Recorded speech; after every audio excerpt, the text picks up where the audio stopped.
talk a little bit about water and the importance of water in your diet and in your body. Your body's made up of about 6% of water. So of your overall weight, 60% is water. So water is very important in your body.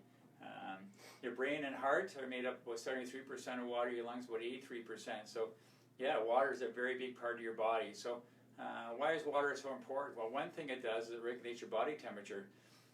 So through sweating, so if you're hot, you'll sweat and you try and cool yourself off. If your body's cold, it takes your moisture and it takes your blood and it takes it internally, trying to heat it up to keep the body's core nice and warm.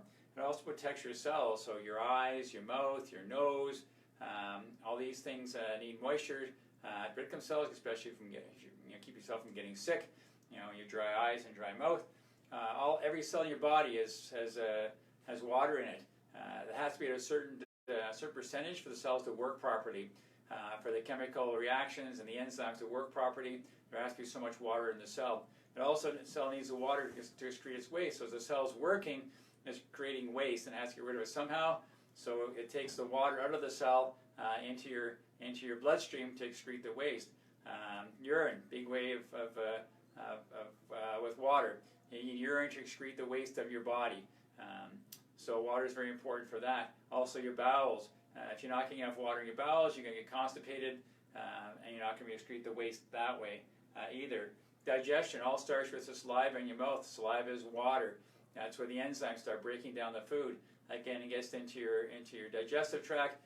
Lots of water has to get in there, mashed all around, has to dilute it a bit, so the body and the enzymes can get in and take the nutrients out of that food into your body. So if that can't happen, it stays as a solid. Nothing can get inside that to get the waste or to get the nutrients out of that food. So it's very important in digestion. All your joints have something called synovial fluid in it. That's water. It provides cushioning. It also provides nutrients to the cartilage and the bone in your joints. So it's very important. Blood pressure.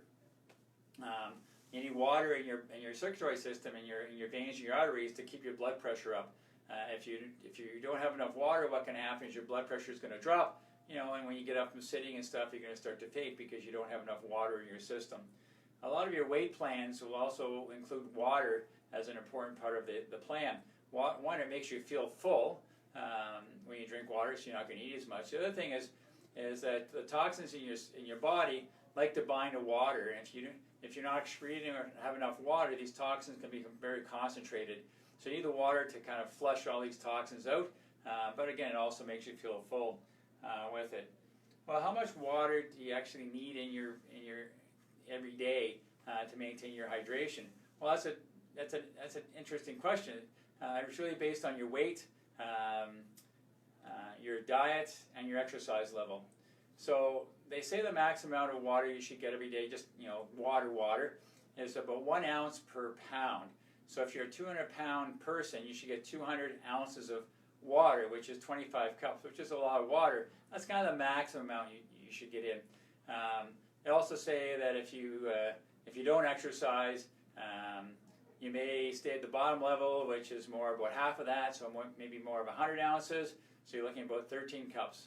Also, if lots of fruits and vegetables are all water, and if you have a diet that's full of fruits and vegetables, maybe stay at that lower level again, maybe at that 100 ounces if you're a 200-pound person. Right?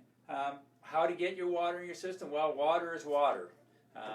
You don't need any special water. Water out of your tap in Canada is perfectly fine. You don't have to go buy bottled water or anything. Water is water. Some people will go into Powerades or energy drinks.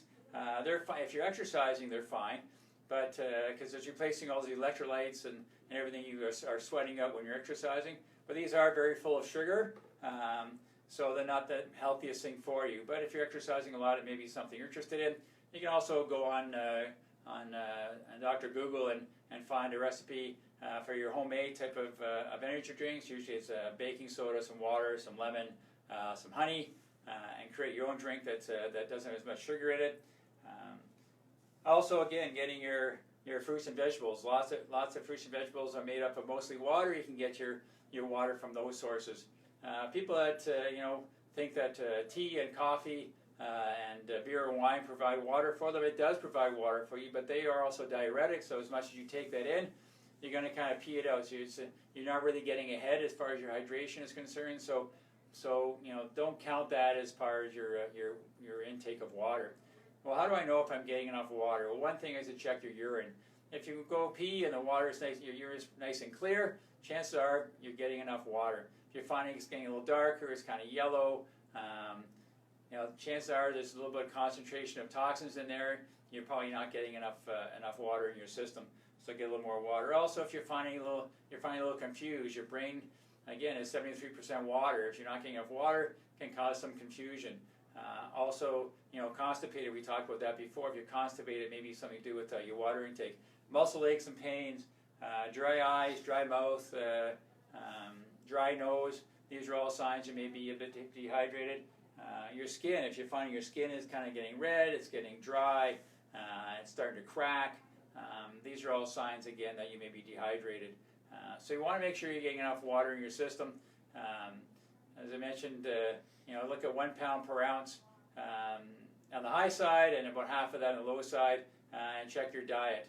If you have any questions about anything we talked about today about water, you can always talk to me here on via Facebook, or you can email me at jgoldsworth@goldsworthwellness.com. I'm Dr. Jeff, and I've got your back.